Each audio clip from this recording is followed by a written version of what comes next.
Welcome. This is lecture for English 145, A500, and A501, okay? And we will be doing chapter 2. Make sure with your YouTube video, but usually you have to, as homework, you have to do all the activities within the chapter, okay? Or quizzes or exams, okay? And they count as homework. So in chapter 2, English 145, A500 and A501, I'm gonna try to do lectures and see if that helps. You also have a PowerPoint, okay? So in this chapter, you will recognize the elements of good writing. You're gonna carefully choose your subject, be clear on your purpose, target your audience, be consistent in appropriate voice and overall unity and basic coherence. Usually when you were in high school or any type of other essay that you had to write, part of the problem that our students don't do well is because they start with one topic or one subject and then they finish off with another one. And it's very easy to get distracted, okay? The other thing about that let me tell you what I was looking here, is that you have to check your audience. Who's your audience? So when you present, right, let's say you present in class, sometimes we think that we're presenting to our classmates, okay, and that our audience is our classmates, but when you're presenting in class, you're presenting to your teacher, because your teacher is the one that gave you the criteria, the requirements,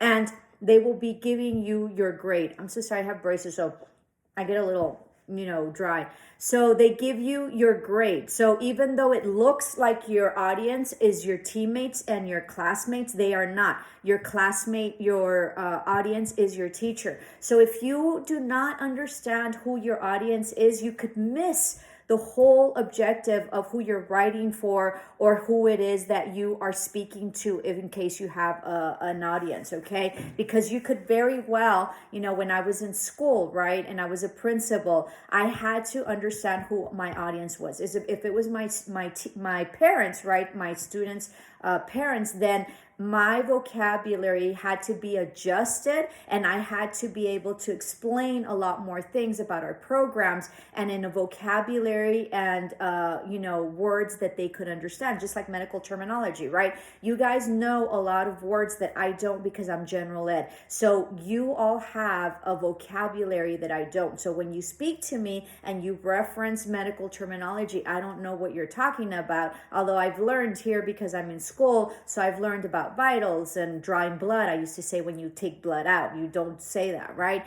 And so you have to understand who your audience is to be able to appropriately communicate. And so when I talked to my teachers and I spoke to my teachers and I trained my teachers, they had a specific vocabulary. And so I was able to reference that and really speak to them very differently. And of course, they were teachers, so they were a different audience. And we usually had to do trainings or I had to speak to them. So I was going to speak to them very different to the way that I spoke to my parents than the way that I spoke to my students. So you have to know who your audience is, okay? And then of course the appropriate voice. If it usually first singular and I person usually does not go well, okay, in certain types of writing. So you need to make sure that you understand what voice to use, okay? So very, very interesting and some huge things to be working on. And so your subject is a piece of writing also called as your topic or the central theme. The subject can be chosen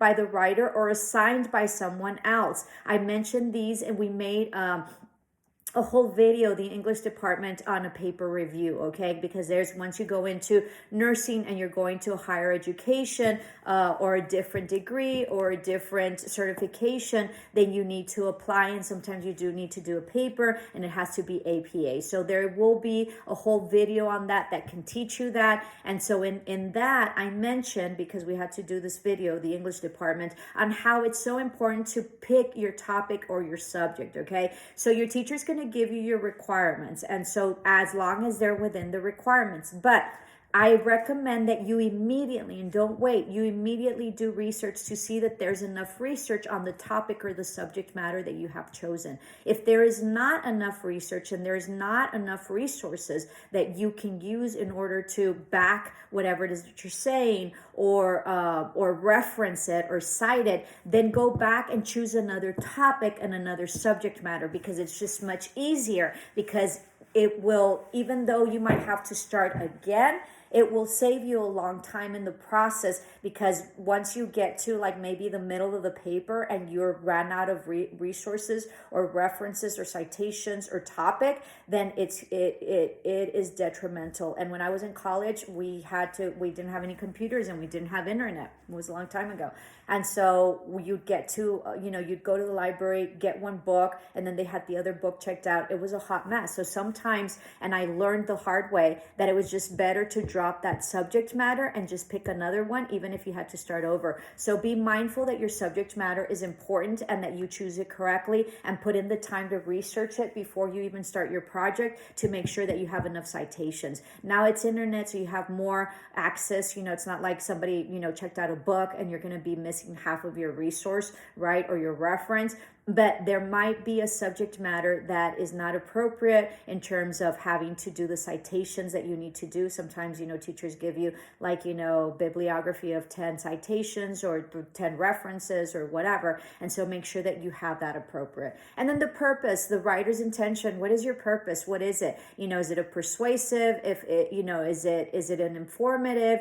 Is it something just like a diary? What is the purpose of the writing? And identifying, just like you have already identified the subject matter, right, or the topic, as well as you have identified your audience. Okay, what is your purpose? What are you trying to convey? In school, it was usually more informative. I had to inform my my parents about specific programs or their children, and so the formal informative in terms of data and things that had to be included within that informative structure and informative presentation or written, because I used to have to write a lot of letters to our parents, had to make sure that the criteria was met. Okay, so make sure that you understand what the writer's intention is. And then, is it for entertainment, which is a whole different, a whole different animal.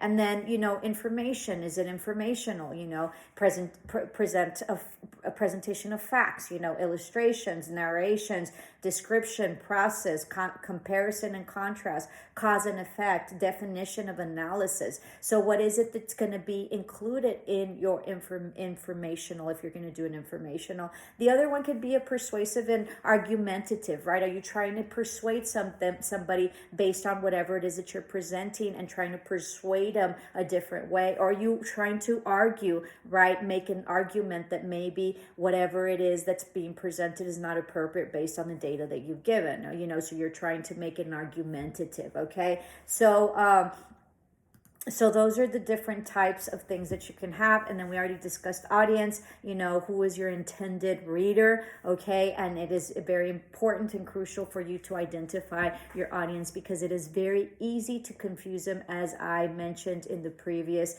example right on. And then the attitude, your voice is how you want the writing to come across, or the presentation.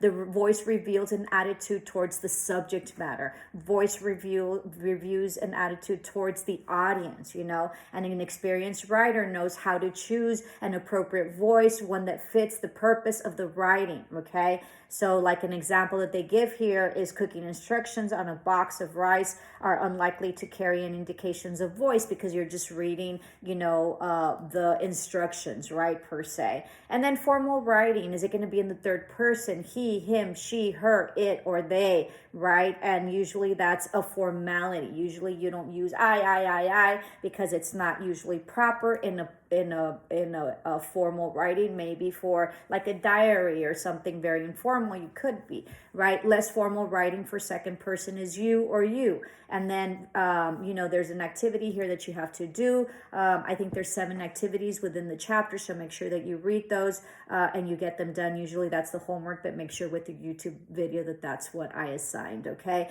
And then unity, all parts relating to the central theme. What I told you at the very beginning, sometimes we lose track of the subject subject matter or the theme, and we sort of start off on a trip, to, I don't know, to whatever, Juarez, or whatever, and we start off, that the trip, and then we sort of maybe end up, giving recipes, right, or having something else, or we are stuck in one little town and that's all we talk about.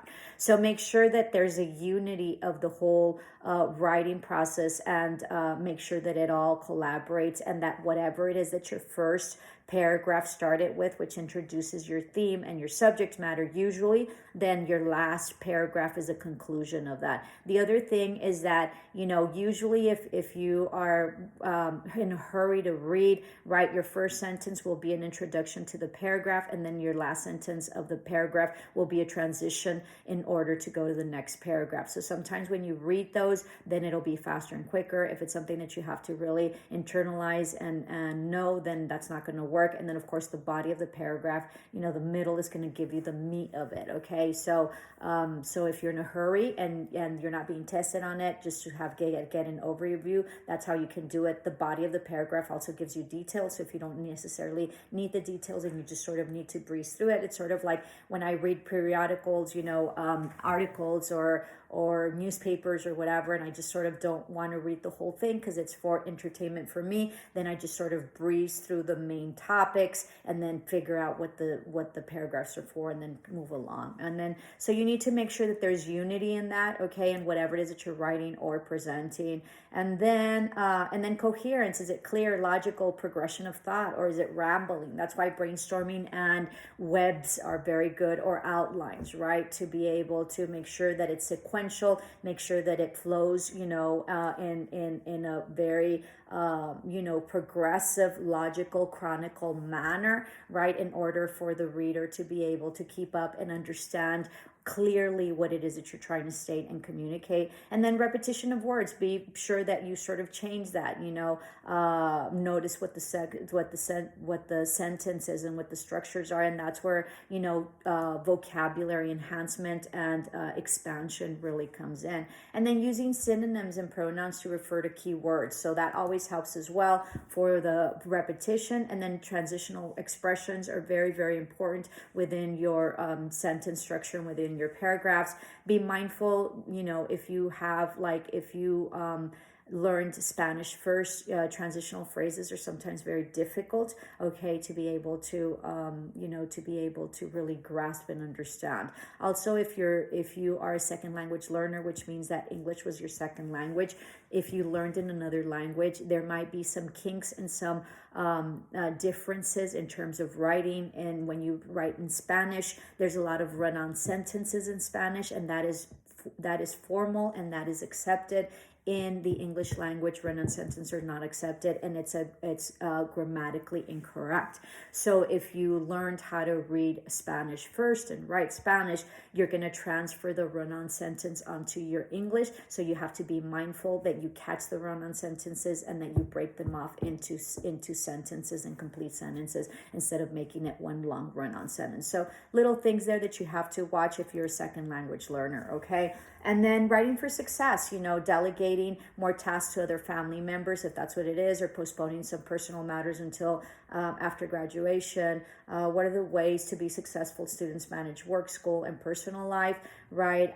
It's being able to organize yourself and being able to not worry about it, if your house is a little messy and you're super, you've always been really, really organized and stuff, maybe because you're going to school and have, other priorities, your family and this and that, maybe it'll be okay if you don't have to wash the bathroom every day, or maybe someone else can help you wash the bathroom, or full clothes, or, sort of like in my family, everybody washes their own clothes, okay? So be mindful as, to be able to have success in your school, okay? And so I really like that they really talked about that. So that concludes chapter 2, and this is the lecture series. I hope you liked it. Please comment below if you wish. Love and light.